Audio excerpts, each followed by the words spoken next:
You know what made the Biba Doobie situation with Youngboy so funny and hilarious? It's not because her name is easy to make fun of, although that's partially true. It's that she's the only living homo sapien who took the YB Better trolling seriously. Whenever someone types Youngboy Better in the comments of any social media platform, nobody takes them seriously. Not only does everyone know that Youngboy has one of the most toxic fan bases in history that will literally sacrifice their life for him, but we all know that Youngboy is, by every metric, not the best rapper in the game. In fact, I don't think he's even at the 50th percentile. But look, I just heard this new released song, Alive, featuring Youngboy, and he fucking slid. Usually in Youngboy fashion, he's usually hella aggressive in his songs, but most of it just doesn't translate into good sounding music. Oh, Youngboy got some bops, but nowadays, he just hops on the mic and starts screaming and going on a rambling session with tons of energy, but a lack of song structure, catchy hooks, and just replay value. He's one of the most in your ear out the other rappers because at one time, this man was dropping 5 projects a year. At that point, it's practically impossible for you to balance both quantity and quality at the same time. But he comes through with one of the best verses I've heard from him in a minute, and this song's still trash. This is because despite how great Youngboy sounded on Alive, the two main characters of this video certainly weren't alive on that song. Those being Playboy Carti and Ye. 4 days ago, Kanye dropped the new single Unprovoked. I say unprovoked because no sane human being wants to hear Ye in the big 2025. I mean, just look at his output this year.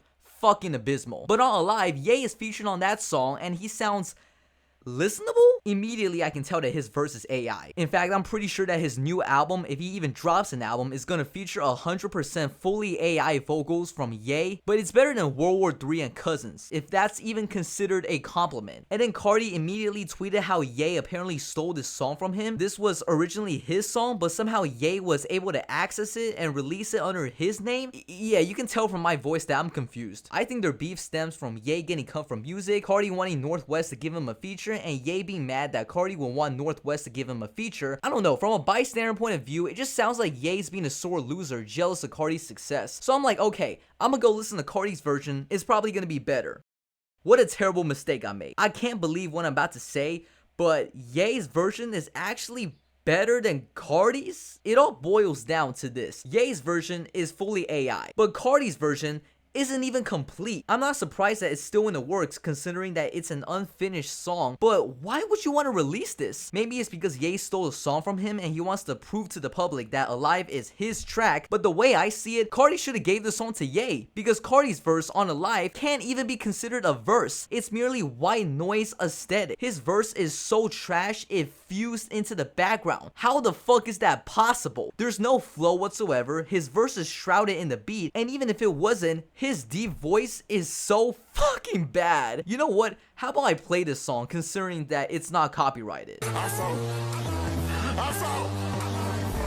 went with the Utah shit, it was too cold.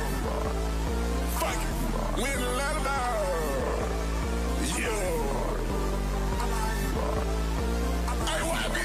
This is such a waste of a good Youngboy feature. It could have easily been used in someone's album or even as an interlude, but instead we have Carti and Ye each taking a dump on this track. It's a red flag for both of y'all bums. I thought we was gonna get Uzi and Yeet this Friday. Nope, we got rewarded with this shit.